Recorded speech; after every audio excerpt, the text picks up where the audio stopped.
Today's topic, tables, to help you structure your pages and give you a little bit more, a few more options to lay out your page. Okay. Up to this point, by default, it created, when I entered text and when I placed the image, it created something called a div. That's what this is. Okay. And at this point in time, the text as well as the image and anything, the links on this page, the hyper links, can only be left, center, or right. And that's pretty much it. So I want to organize them in a little bit different fashion. Maybe I would like all of these buttons that I would like to place, maybe I want them over to the left. And I still want this centered. I want this up here. And maybe I want these links over to the right. I want to move everything around. Well, what we have here is this under Common tabs. And there's a couple ways that we can do this. We can create tables in layout, or we can create tables from the Common. And so what I want to do is just start by telling you about tables using the Common, and then probably next Tuesday we'll switch to layout. And I will demonstrate some of the features on layout, and we'll also, like today, I will show you, we'll do some of the Linda videos so you can see how you can use layout effectively to create and customize your page. Okay, so you'll see the little tab up here that says table, and if you want to insert a table, just like we inserted an image, just like we inserted text, what you need to do is you need to place the cursor somewhere in here, okay? And wherever that cursor is inserted or placed will be where the table is inserted, okay? Now, let me go ahead and I'm going to hit the return key because I'm just going to make it centered. And at this point in time, too, the table will only be left, centered, or right, and that's it. But there are some other options within that we can explore. So let me go ahead and with the cursor down there, you'll see why I have it down there in a minute, because I'm just going to transfer all of this data, copy and paste it inside it. And the reason I'm doing it this way, not that it's necessarily the best way to do it, but as I've told all of you, as you're developing your pages, start with simple, make sure that you have content, and then gradually build. Later on, when you understand better how you want to use tables, or you want to use layers, or you want to use whatever to organize your page, you'll start that way probably. But for right now, it's more important, I feel, that you have a website that's functional, that works, has content on it, and all the links work and everything, and then you can make it more sophisticated later. And I'll keep this split view so that we can toggle back and forth, and we can also look at the HTML, because it's hard to write the code for that, for tables. I've never done it, and I know some of you have. But from the earliest version of Dreamweaver, they've made it very easy for you to incorporate tables. The simplest kind of table would be to click here, and when you click on that button, it gives you a variety of options. We'll start with the rows and columns. Just that, tables are divided into rows and to columns, and it's that simple. It's a very strict grid, and even when we make custom tables for ourselves later on, it's still going to be structured in a very strict grid. So by default, they have 3 rows, 3 columns. I'm going to go ahead and I'm going to increase it maybe to 4 and 4. And then the next, and we can always add or reduce later on. So don't feel that you have to know instantly how many rows, how many columns you need. It is helpful, though, when you're laying out a page. And again, with the more familiarity you have, the more you'll be able to tell, well, I probably need 4 or 5 rows and I need 3 columns, or you'll be able to gauge a little bit better later on.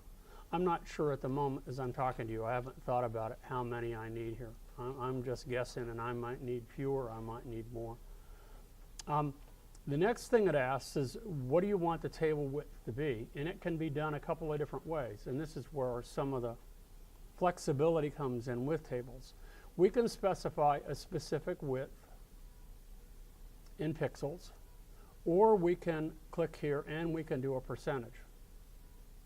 So since I know my preference, and it really depends on the kind of layout you choose, but we'll show you what happens when you do either one. But right now I know that I want my table to fit the entire span of my page, and I said the span of our page is 800 pixels, right? So to leave a little bit of border around that, maybe I can specify 700 so that I have 50 pixels on either side of just emptiness, so for my eye to move around so that the content doesn't go all the way to the edge of the page.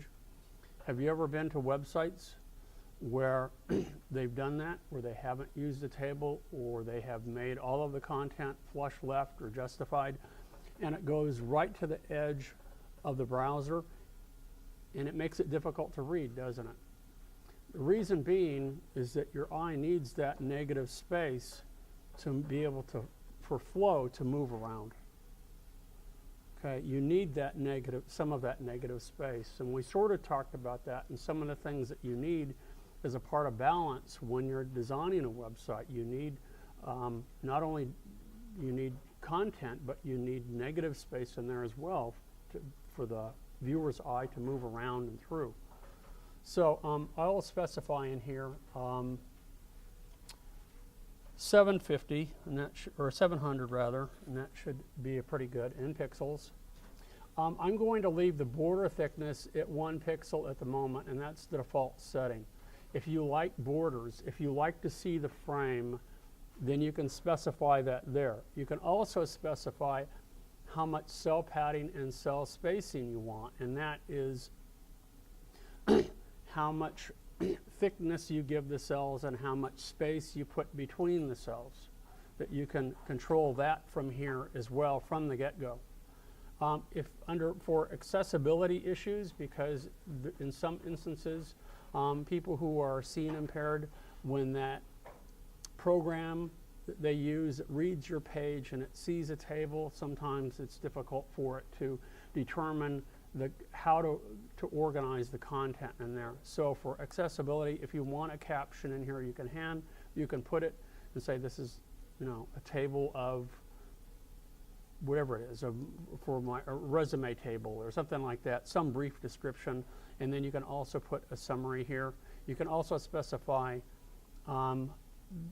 if you want a caption here, where you want that to be. You want it to be at the top, the bottom, the left, the right. I don't want a caption in here or a summary. I'm just going to leave these default settings here for the time being in this size. And I click, and you'll notice down here it's added those. And they're all pretty small, aren't they? This is really the default size of tables, and some of them can shrink.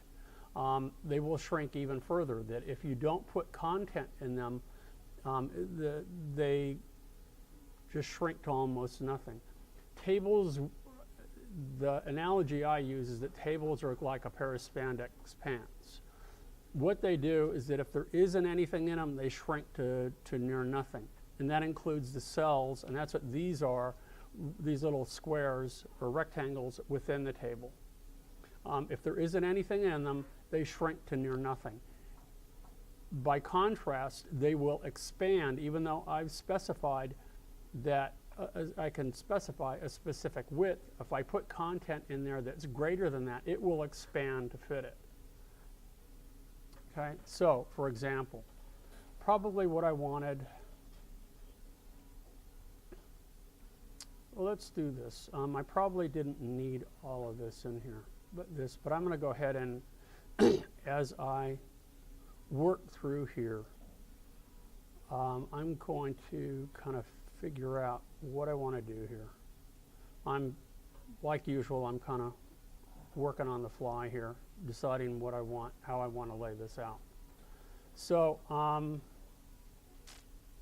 maybe I've decided that I want the title to be over here in this region here, in the top. So I'm going to start from top down.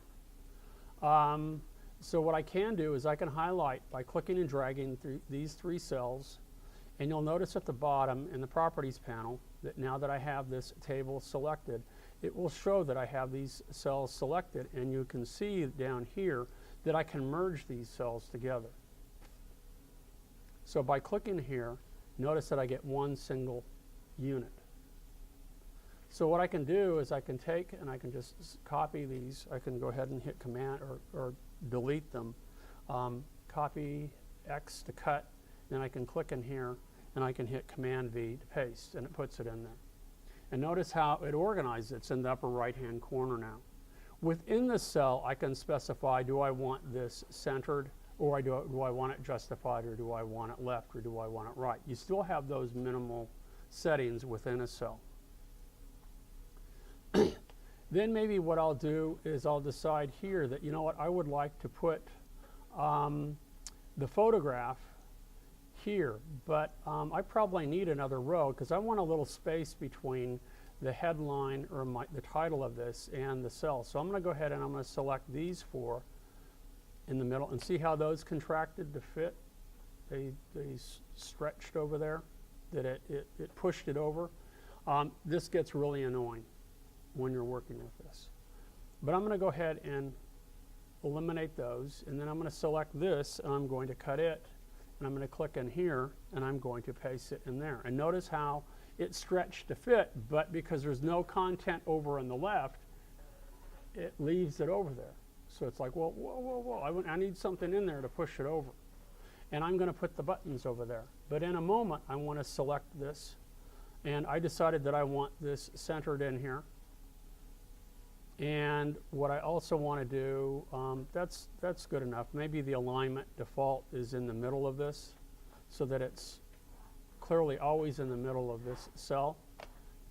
Now I've decided that I'm going to place some buttons over to the left.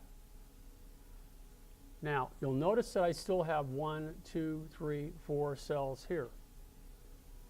I don't want my buttons up here. I don't want them up here, but I do want them over here, from anywhere from this point to this point and over to the left. So once again, I'm going to eliminate that, and with that cell selected in here, I'm going to select this button and I'm going to go ahead and cut it and click over here, and I'm going to paste it.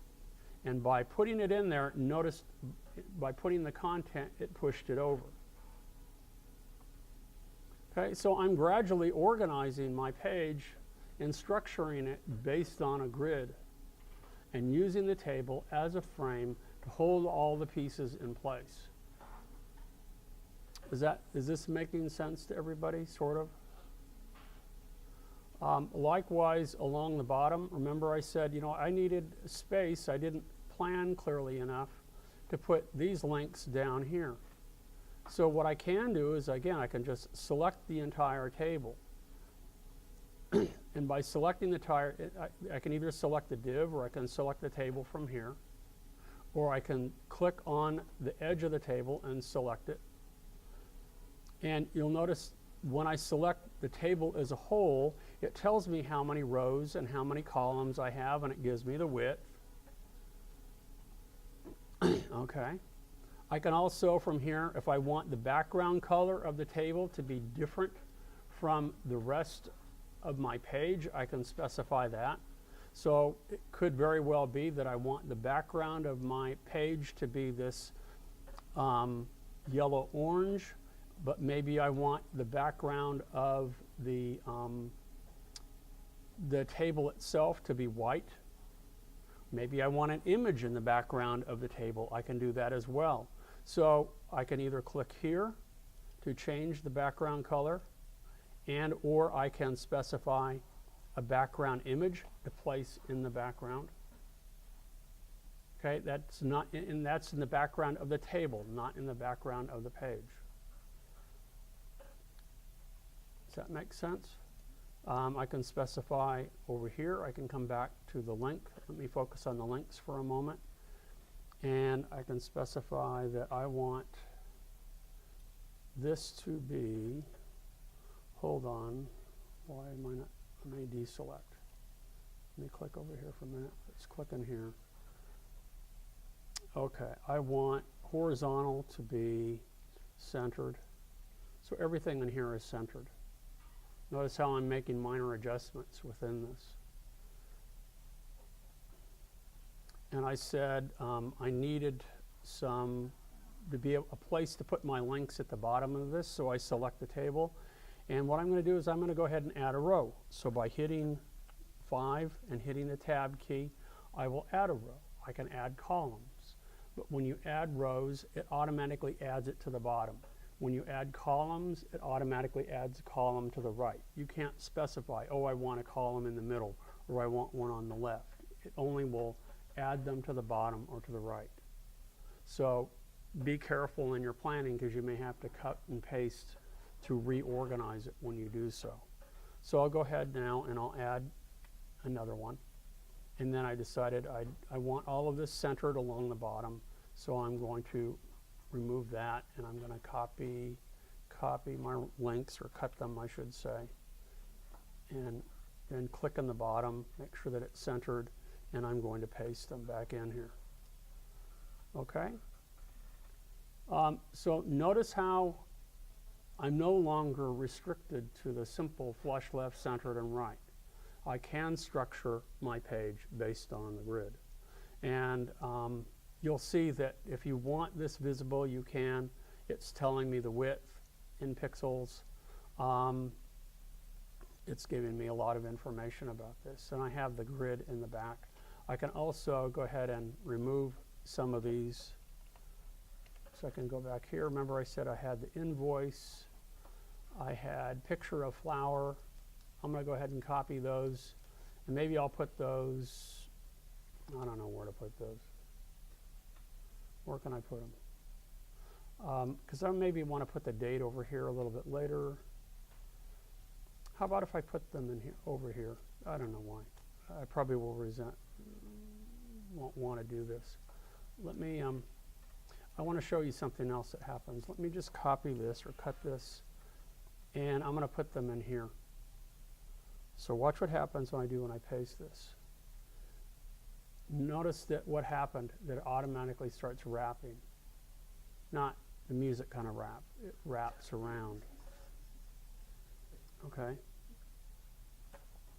If I don't want that, then I may have to put them in separate cells. I may have to specify in another way, put a spacer in here to hold this apart, the distance that I need.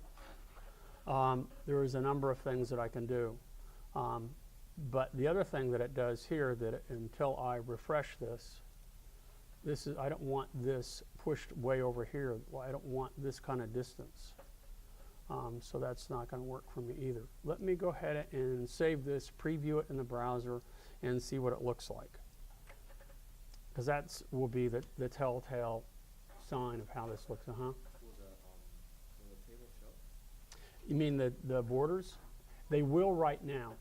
That, remember it said border thickness, and it was 1 pixel, and I left that the default. I personally don't like seeing the tables. They're pretty horsey looking. Now, for those of you who are not familiar with the term horsey, it's a design term that means kind of overbearing. You know, it's a little bit more than what you want, cumbersome, overstated. I just don't like seeing them. But in some cases, maybe you do want to see. And you can also specify a different color for them too if you want to. And I would think if someone were creative with it, you could create, because remember, I can not only put a background color, in every cell I can put a different photograph in the background. I can also put a different color in every cell in the background of the table. And you could be pretty creative with that and make your frame, or your table, as it were, which is serving as a frame for the structure of your work, to be decorative, and could be pretty interesting looking if you want. Let me go ahead and preview this, and we'll want to preview it in Firefox and see what it does here. I'm always surprised, and I'm always frustrated because I don't typically like how tables work. And there, see how it stretched back? I mean, it's weird how these things work. And now that I have the space here, it is giving me that space for each of these, and I still have a link here where I don't want, but that's okay. Doesn't it do that because you set it up as a percentage, so it will stretch according to the... Right, and I can specify it in pixels, but what I want to do, because what I'm showing you now is I specified the entire table, and you can specify the rows or the cells in specific pixels or in percentages. You can also specify the entire table in specific pixels or percentages. Right now, focusing just on the table, I specified it in pixels. So notice that as I stretch the browser, the table I specified is centered, and it always remains centered. And if I reduce this like so, it still remains in the center of the browser. Okay? Now, if you want that, fine. If you want it in the upper left-hand corner, we could have specified that, so it's always flush left. If you want it flush right, you can. On the other hand, what if you would rather have it a percentage? Again, what if you want the table to behave like a pair of spandex pants? That when the end user, if they have a larger monitor and they stretch the browser out to fit the size of the monitor, that your table will stretch to fit that size too. That can be a good thing depending on how you lay out your page. It can be frustrating because as that table expands, then all of the content within the cells will be rearranged. Okay, so this is what it looks like so far. Not too bad. As I say, I don't want to see all those cells. I don't want to see the border. But that's the default setting at the moment. So I'll go ahead and close that. And let's, for starters, let's go ahead and remove the frame or the division of the border. Right now, under border, with the table selected, it's a default setting of 1. I'll go ahead, and now if you do not want to see it, you have to put in a 0. By just removing it and having nothing, you still have a default setting. So now when I hit Tab and I click off of it, you'll see that you still see the cells, but it's in an outline form now. And now when I save it and I preview it, let's come back to preview in Firefox. It's gone. And this is typically what you do want to see. So that underline, at least from that's my prejudice design perspective, that the grid exists, but it's underlined, it's hidden. So now everything is held in place, and it still behaves as it did before. Okay, and notice that the buttons are pushed away from the image, and I have this centered below, so I'm able to move things around, and pretty much it's still restricted, but almost in any fashion I want, as long as it fits within the grid. The other thing that I said I was going to do was what? I'm losing my train of thought here. I removed, I said I wanted to show you what it's like, what happens when I change from a specific pixel width to a percentage. If I change this to a percentage, and I don't want it 700%, I want it maybe, let's say 100%. So at any time, it's or maybe 75%. Let's do it that way. Let's do 75. So it's always 75% of whatever size the browser window is. So I'll save it again, and let's preview it in the browser. And you'll see that the width is 75%, but notice how the width in here changes, the structure changes. When I move it together, notice how it's changing. It's getting smaller. And notice how the text now and everything is reformatting. Notice how the title is now on 2 lines instead of 1. It's, if you have structured your page in a way that it's flexible enough to handle this resizing, that's not a bad way to go. Because now with someone with a teeny tiny little monitor can view your page in total, you know, in its completed form, and not have to scroll. Likewise, someone with a large monitor can click and we can drag. And notice what happens when I stretch it out. It stretches to 75% of the width of the browser. But also notice what happens. Now I have an inordinate amount of space between the image and my left button, and I have an inordinate amount of space between the image and my links over here that I don't like. So in that sense, I'm probably a true designer, and then in some sense, I'm more of a control freak. I like determining how the viewer views my page, and that's why early on in web design, and there are probably still a lot of designers that feel this way, is that they really hated it because they lost a lot of control over how people viewed their page. When you're designing in print, once it's printed, it's permanent, it's fixed, it's there the way you want it. When you specify a certain type size, a certain leading, a certain way you organize your page, it's there, it's fixed, it's exactly the way you want the viewer to see it. That's not the case in here. Okay? So I'm going to select this and I'm going to go back to my pixels, and I don't want it. It's going to have, even though I say 75 pixels, because my content is greater than that, it will increase. So to fit it, so I'm going to go back to 700 and hit return, and that looks pretty good. Okay.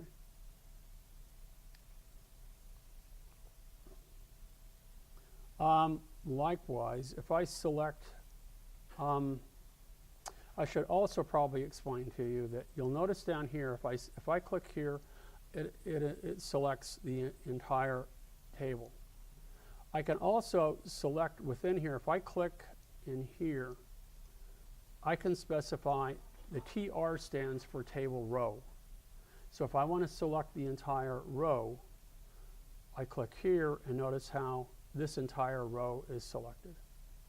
And you can see how these, even though this is shrunk to fit, this is still the row. This one, and this one are all part of the same. If I want to select a specific cell, so if I click in here, for example, this is table data. Notice how just that cell is specified, is selected. It's outlined in black. And so we can come back in here, and with that specific cell selected, I can control to a certain degree the visibility and the content of that. If I want a background image for just the cell, if I want a separate color for just the cell. So here I have background, here's the background color. Maybe I want it to be yellow or something, and I just want that cell to be a different color. I can do that. Now, another thing that we can change too, I told you that we can specify by selecting the table itself, the cell padding and the data. Right now, they're set to none. So let's see what I do if I type in 3 for cell padding. 3, okay? Notice how the thickness of the padding between each of the cells has gotten bigger. Let me do that again. I'm going to cell padding, I'm going to switch to 6. I'm going to hit tab. Okay. See within here, from here to here, it's gotten much bigger. Now, also the cell space, I'm going to go back and just put none in here. Now let's look at the cell space, and I'm going to put in 6 here and hit it. Now look at the thickness of, it's actually the border that changes with cell space. So with changing nothing, I've added a little bit of space on either side, so it does push the cells away a little bit. You can't have any content in those borders. So you can control, that's a way of pushing and nudging a little bit too. Okay? So this is one way to build tables. Now we're ready for another way. if I decide, and there's a variety of ways that we can do this. I should have saved this. I probably should go back. Let me take all of these. I'm going to take all of this and remove it and take it out of here. And I don't really care about the order that this is placed anymore. I just want to take the content out of here. See how it's shrinking to fit?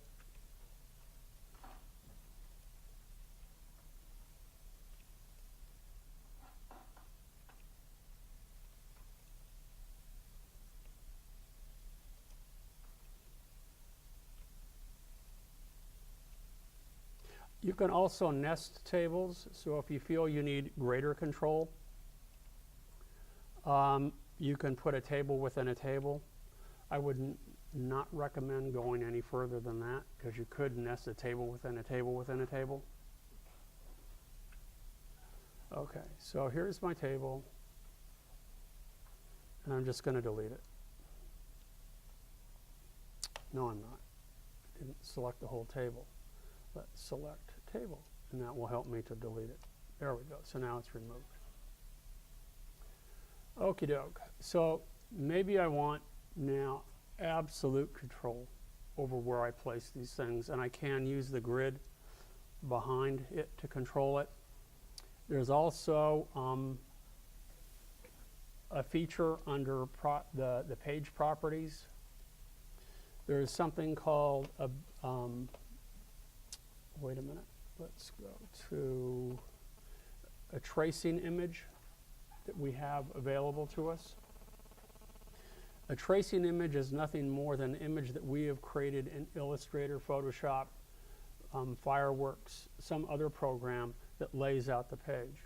It could be from a printed document, so that we have a printed page from a company and they want their home page to look very similar to it, be laid out almost identical to it. The tracing image is not uploaded. It's there just in the background, just like you would have a tracing image underneath a piece of tracing paper. Yeah, like a template, but their templates are a little bit different, because they do have templates in here too that you can use, or to create your own templates, as it were, that we need to cover at a later date. So it's just, it's a GIF, a JPEG, a PNG that's in the background that you use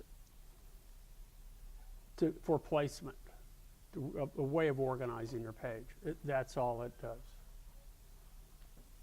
Okay.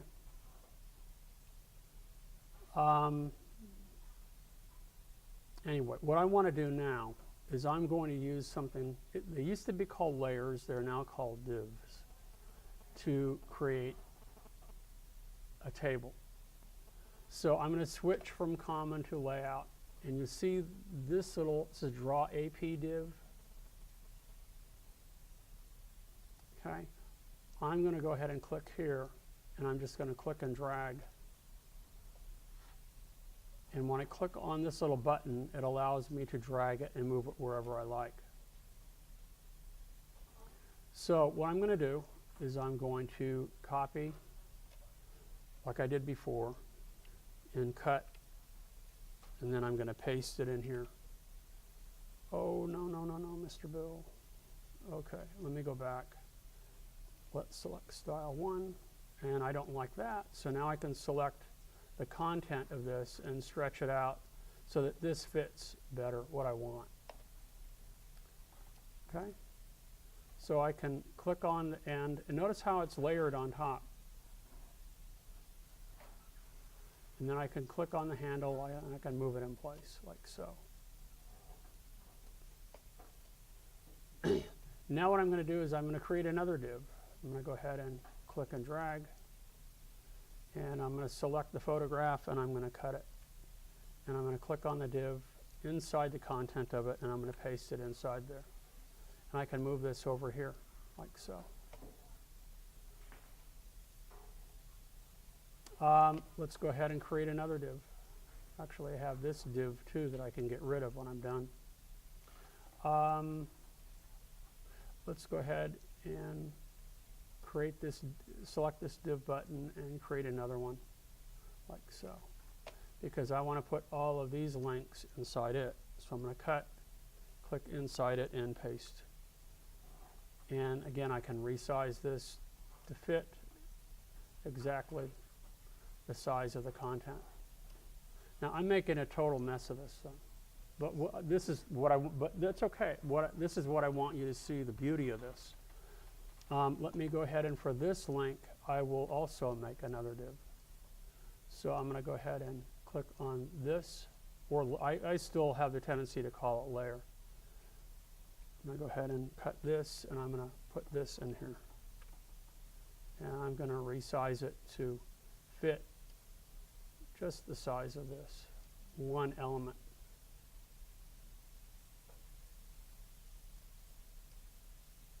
And again, move it wherever I want on the page. It doesn't matter.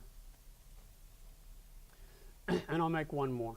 I'm going to go ahead and click and drag like so. And I'm going to click. Let me move this one out of the way for a minute,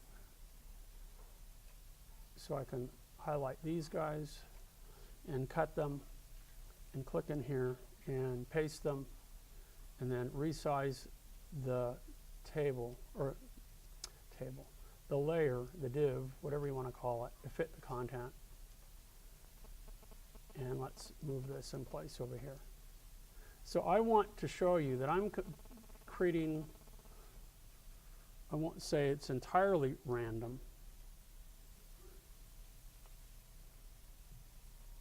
but I mean, it is to a certain degree. I'm not really thinking very carefully about the order that I'm placing these, but I'm trying to put them in such a way, place them in such a way that they clearly doesn't look like it's any part of any grid. Okay? Now I can leave this as is, and if I save this and I go ahead and I modify and I go to, I don't want to modify, what am I saying? I'm going to go ahead and preview in the browser. It keeps the location of these just exactly where it is. Okay? But the downside to leaving it this way is that some browsers, older browsers, do not work with divs that well. They don't recognize them that well, especially older versions of Internet Explorer. So you know, I really like the layout, but to be on the safe side, if I put them in a table, then I know it will be readable by all browsers. So how do I do that? How do I convert this? How do I translate this from all of these divs into a table? And Dreamweaver has had this feature forever, and it is incredible. It's like, this is the challenge that I give students every semester. You try to write a table that will do this right now, that will hold everything in this place. It will take a while, right? A long while. 15 minutes, an hour, a day. I don't know. You tell me. Now watch. I'm going to go here to modify. I'm going to select convert, and it says AP divs to table. Watch. It says most accurate. That sounds fine. Use transparent GIFs. Now, in the old days, and it's still true today, that if you want to move an element within a table and have it held there, or you want to have an empty cell in a table remain open and not collapse, the only way you can do that is that you can put an image as a placeholder, as a spacer. And traditionally that has been a transparent GIF or GIF. What you do is in Photoshop, maybe 10 pixels by 10 pixels or 1 pixel by 1 pixel, you create a transparent GIF. That's it. It's blank, it's empty. You can make that any size you want when you bring it into Dreamweaver. It doesn't have to be 10 pixels by 10 pixels. It just that is a small file size. It's nothing. And that serves as a spacer to hold that cell apart. So what this is going to do now, as soon as I click OK, wherever it needs spacers to hold everything apart, it's going to create in place a transparent GIF. So now I click OK and watch what happens. Boom. You write the code for that table. Pretty cool though, huh? Now you see why Dreamweaver for page layout for the web is so powerful. It keeps everything intact, in place, exactly where you want it. So, like when you use Photoshop, when you slice up a page, it Mhm. creates those little spacers like wherever Right. you It will do that automatically for you in Photoshop. I will try to get to that in this class, but because it's not a Photoshop class, but for those of you who want to create pages and page layout in Photoshop, you can do that. And when you do that and you use the knife tool to slice it up into smaller pieces for your buttons, for your headline, for rollovers, for whatever you want, it automatically, when you save the entire page, will save a table for you, and it will save spacers where needed and so on and so forth. And then you can import the whole page into Dreamweaver. Not import it, you just open it up because it saves it as an HTML page and everything is in place. So if you're familiar with Photoshop and you want a page that's graphically rich, that is a really powerful way to do it. And you can also do that in Illustrator too, and Fireworks. I have looked at Fireworks, and that's about it. It was Macromedia's answer to Photoshop. But because Macromedia early on began to develop most of their software for the web, because it was Dreamweaver, it's Flash, and everything, they geared Fireworks more for the web. And you can probably more efficiently than Photoshop create your pages for the web. But it does a very good, they all do a very good job. Now, again, if you decide for yourself, you say that, let me go back again, style 1, so I have put that back in there. If you decide, well, I really don't like that, I want to move these around. Well, again, what I can do is I can, and you'll see it creates some pretty small cells and stuff.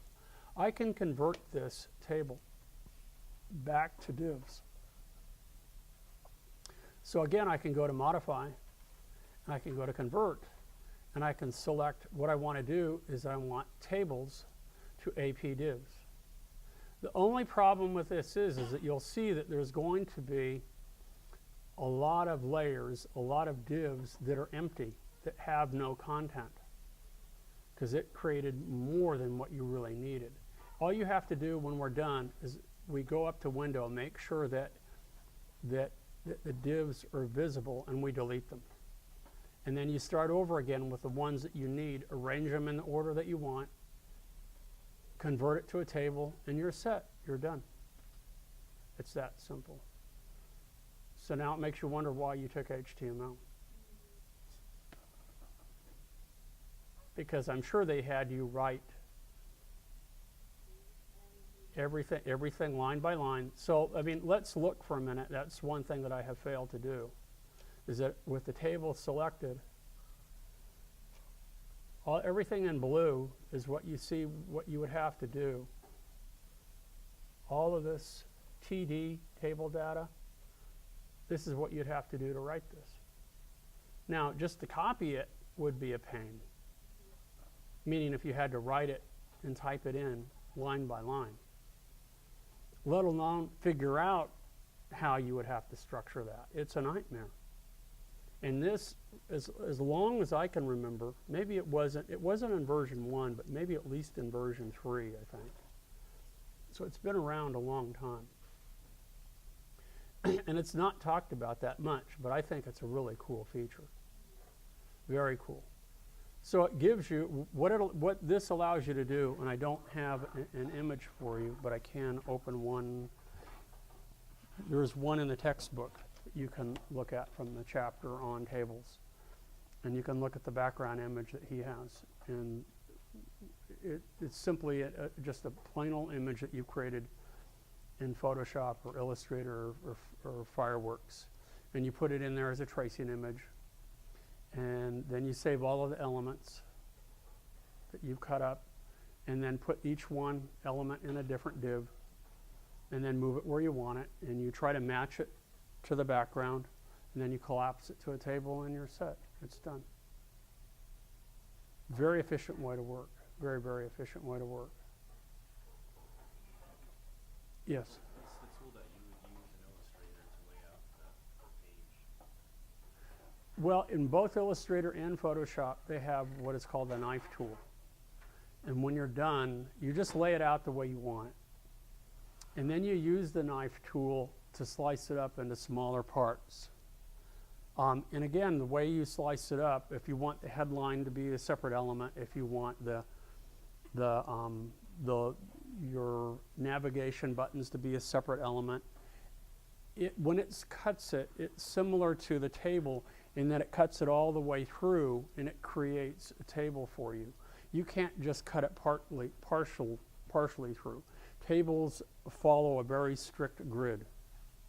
And even though this doesn't look like a very uniform grid down here, it really does follow the structure of a grid very, very carefully. It's just that they've eliminated some of the structure of it.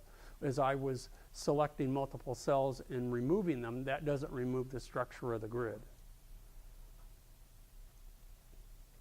And then when you save it in Illustrator or Photoshop, it will give you the options. Do you want to make sure that you save it, as the individual images, just the images? You also want to save the images and the HTML, and it will allow you to save both. And then you can take the folder of all the images and the HTML document or file, and you can place them in your root folder in your root folder for Dreamweaver. Open that HTML file in Dreamweaver, and boom, it will pop up and it will look really nice. There is an exercise, and maybe it would be better for Tuesday. There's one, if you're familiar with Photoshop, there's one in Photoshop, there's others in Illustrator. If you have these books, A Classroom in a Book series, anybody have any of these? There are exercises that pertain to the web in here that do just that.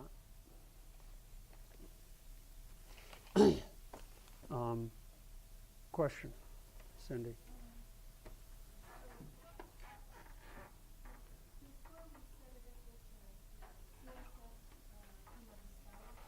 Uh-huh.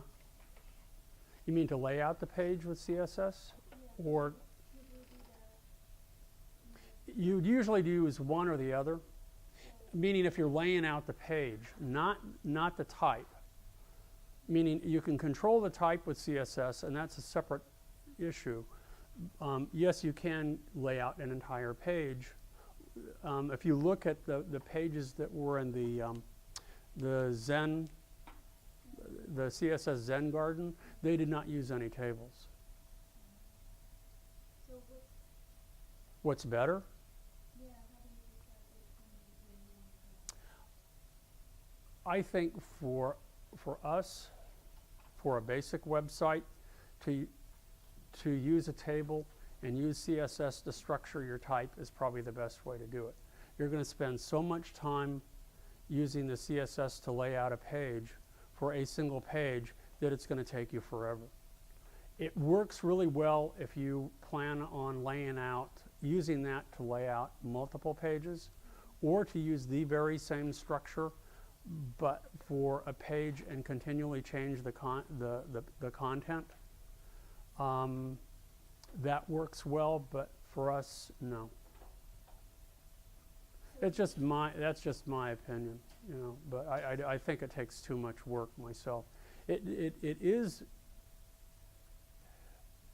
beneficial though if you want someone to if you wanted to deal with accessibility issues, then tables can be somewhat problematic sometimes, but not much. If you've added an alt tag that describes what the viewer is looking at, that will help. Also, depending on the kind of device that you're using to view the page, sometimes it's easier to view it in just CSS, so it's just straight text. If you can't view the entire document and you just can only see it in text, so that at least they get the content. But I think for us, because this is more of a design class, I mean, I'm thinking in terms of you want your page to stand apart from everyone else. And in part to do that, it has to do with the aesthetic, with the overall design of it. And I'm thinking that what I'm trying to do here in this class is I'm trying to make my page look as close as I can to print. With CSS, I can't do that. I can come close, but I can't. There's still a lot of restrictions. Because what I have found is different as some of the CSS looks, you know, the pages that are designed in CSS, what I see is a lot of similarity between them. They're usually 3-column if they're really complicated, and you either have your, I mean, if you look at a lot of blogs, that's, you know, it's 3-column or news papers online and that sort of thing. There are at least 3 columns, and they'll have their navigation on the left or the right, and they have their content in the center.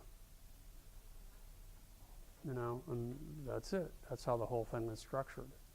The things that you see in CSS Zen Garden, I think, are extraordinary. They're beautiful. They're wonderful for your splash page, but then what about after that, when you deal with the rest of your website and the content? Then what do you do? Are you going to write all of that code for one page? I guess so. It doesn't make sense to me. I need someone to, you know, tell me why it's reasonable. It's this. I see the same logic, or I'm applying the same logic to with Flash. For the longest time, if you're going to design an entire website in Flash and you're going to change the content frequently, it's really difficult, because to go back into Flash and to make changes is not easy. You know, it takes a lot of work. And what, you know, again, what's the purpose of your website? Is it to communicate to people, or communicate what? And what audience do you want to reach? A small audience, a large audience? I think you'll find that tables to find out what other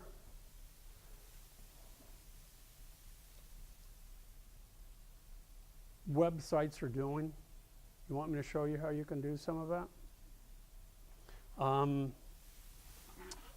We'll get a really rough idea. For example, I'm going to go to Apple's website, and I want to see, there are better ways of doing this, but I want to see, you know, how did they structure this thing? There is a great tool that's available for Firefox. It's an add-on, and we can't get to it here, but if you want to apply this add-on at home, it's a web developer tool. I believe I showed you before, but I want to go there now so you can see how other people have structured their pages.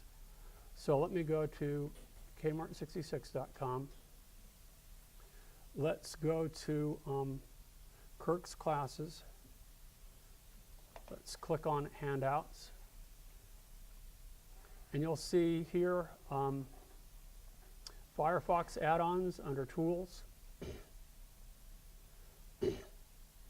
And what I want to do is I want to look at web developer add-ons. So this will be, I don't want all, I just want web development. So let's go ahead and look now.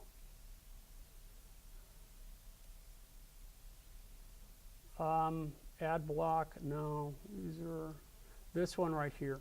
It's the 1, 2, 3, 4, fifth one down, web developer.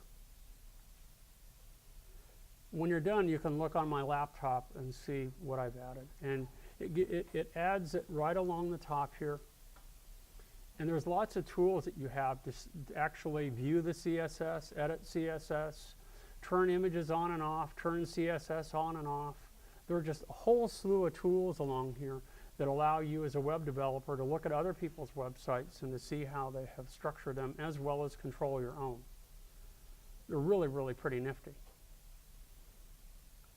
Okay. So this is, I would encourage you, and you can see that it's got 197 reviews, 5 stars, very, very good. But what we can do here, let me go back to Apple for a minute. And this is a crude way of doing this. But I'm going to go back to Apple.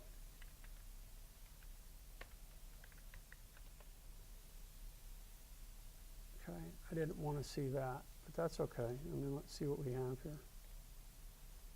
Oh, maybe this is as good as any, I suppose. I want to see how they've structured this page. So what I can do is I can view source. Here's all the page source. I can click in here, and I can hit select all, and I can copy it. Okay. Let's come back to Dreamweaver. File, new page.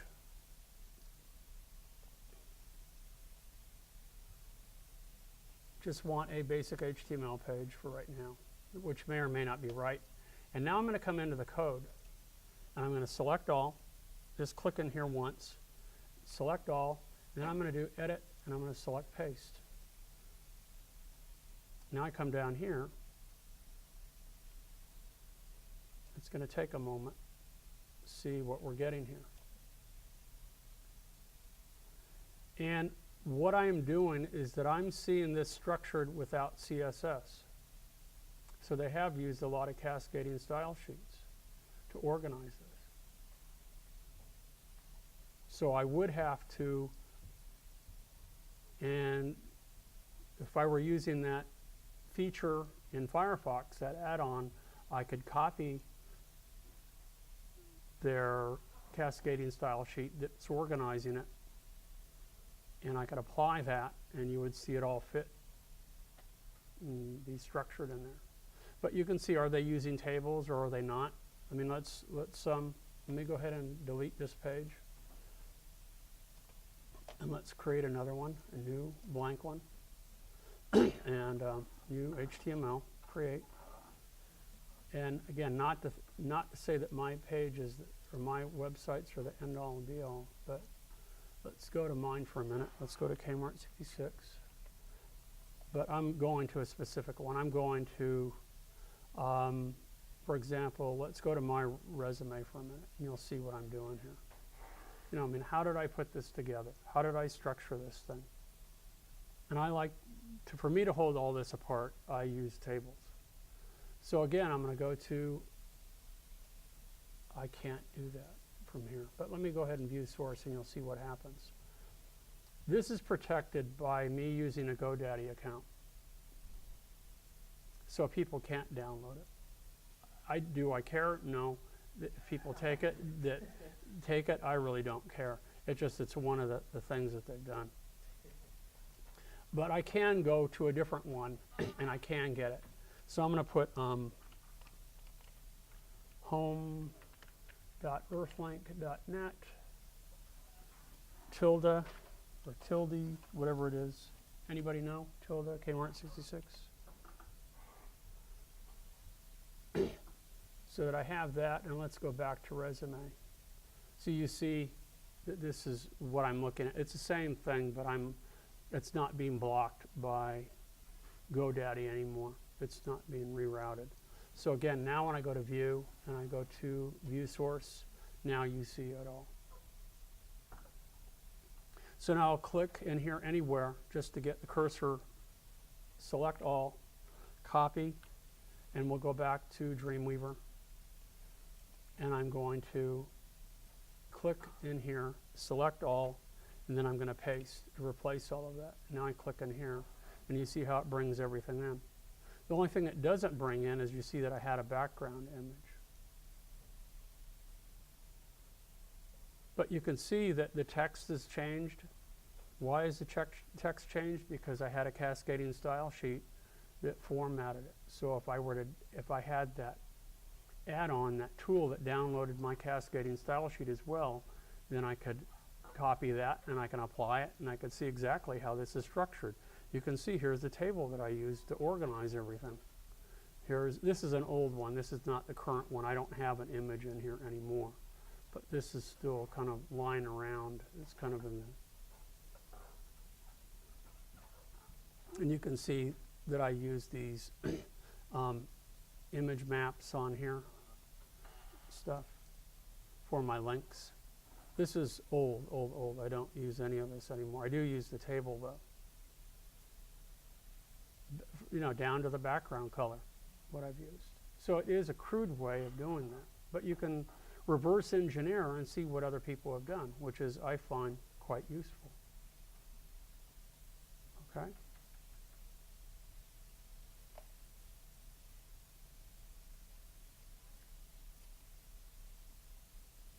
So I'm going to close that.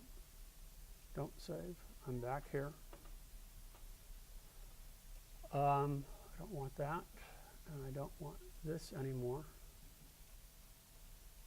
And I don't want that anymore.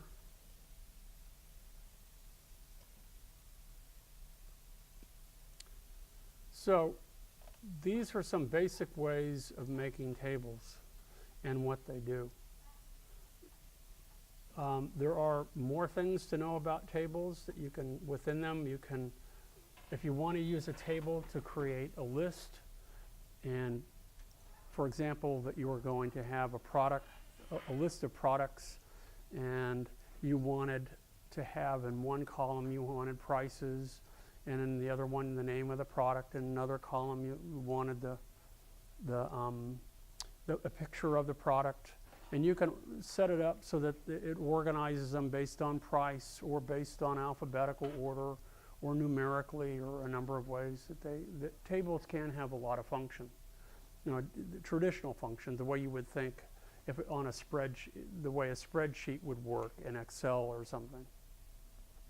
But what I'm using the table for right now is a framework, a structure to hold your page together, and to be able to organize it as close as you can to the way you would using InDesign, Quark Express, Photoshop, Illustrator.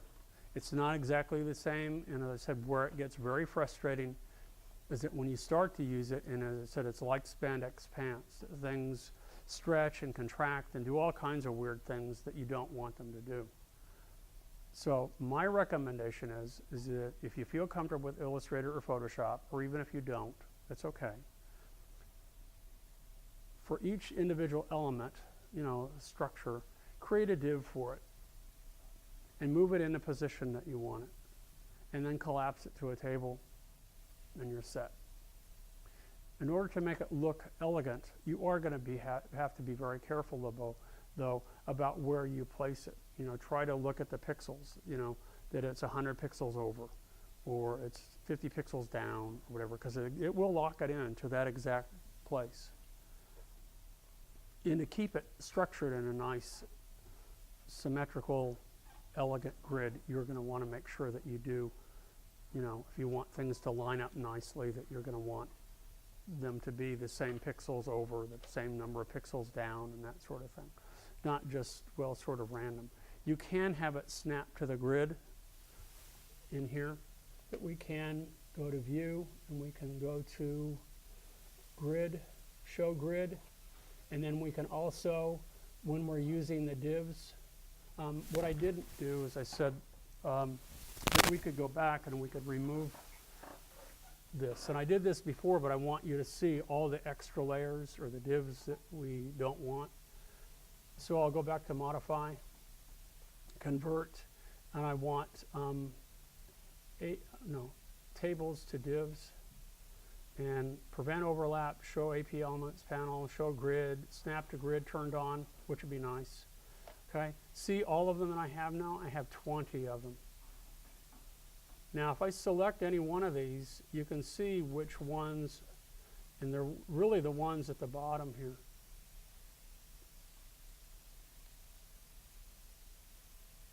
Now, when I start to select these were because there is no content, there is content, there are the transparent GIFs. These were the things that held everything apart. So now I can select these and I can go ahead and I can begin to delete them. Let me go ahead and select 11.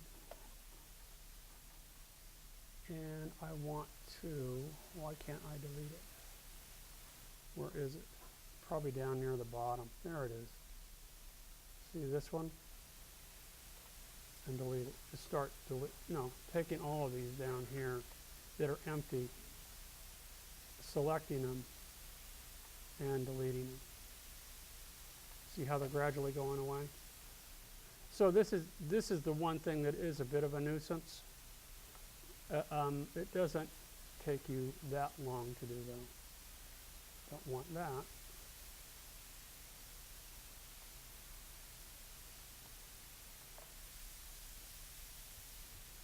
Get rid of that one too. I think I have all the ones that I need. You can double click on these and you can rename them.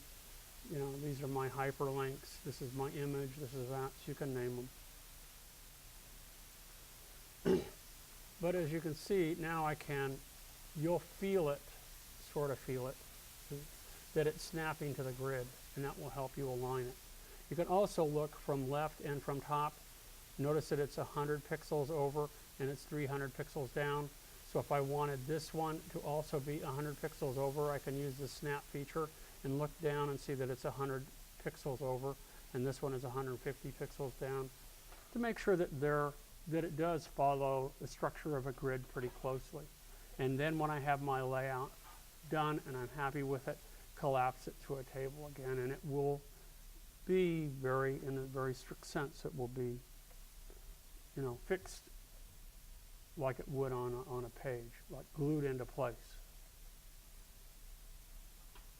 Does this help you at all or confuse you? Or?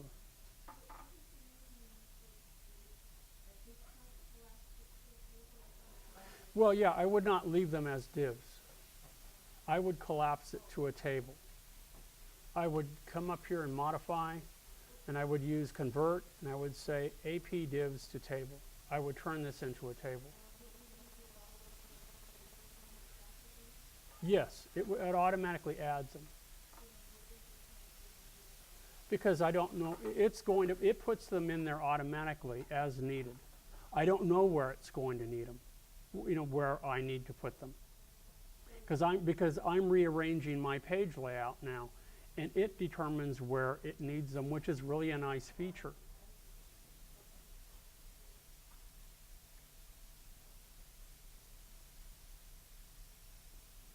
Okay, so why don't I stop here now?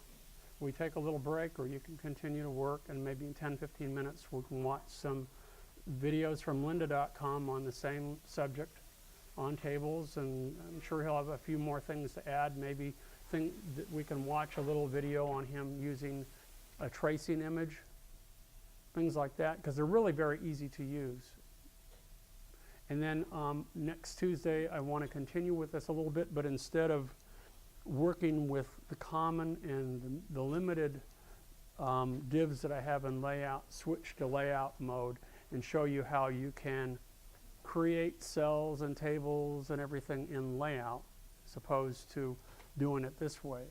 It requires a little bit more planning when you do it in layout, but it's just another way to work. So that what you're doing, from my estimation, is you're trying to create a page layout that is close to print as you possibly can for the web, because the web wasn't designed to have page layouts like this. They were, when they started, it was just text, and that was it. And some people still don't like to see images. And they turn off, and you can, you know, in browsers, you can turn off images. They just want to see the text. But I'm a visual person, and I think most people in here, that's why you're taking the class, you're visual people. You like to see pictures. You like to see, I mean, when you look at the CSS Zen Garden, you see the beautiful layout and the images and illustrations and stuff. That's what you want to see. And so that's what we're trying to do, is trying to create webs that are that go beyond just that.